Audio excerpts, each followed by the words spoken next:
چەند بڕیارێک تایبەت بە پارێزگای هەڵەبجە دەرکران.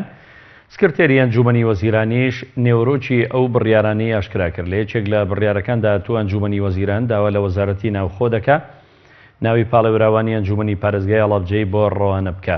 لە بڕیارێکی دیکەشدا داوا دەکا کاربکرێ بۆ جیاکردنەوەی دارایی پارێزگای هەڵەبجە لە دارایی سلێمانی و پارێزگاکە خاوەنی بودجە و سەربەخۆی دارایی خۆی دەبێت.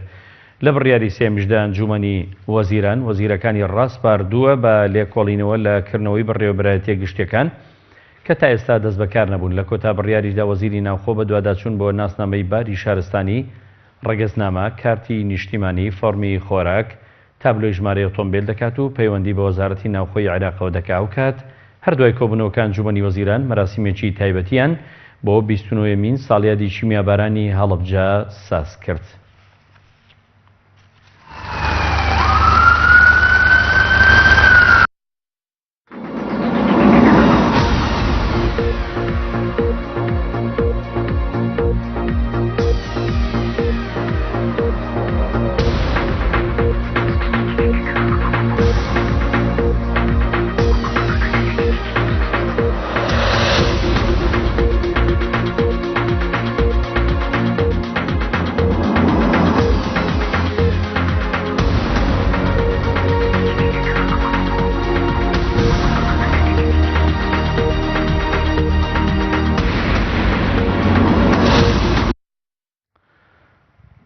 کە سوکاری شەیدانی شیمیایی باران دەڵێن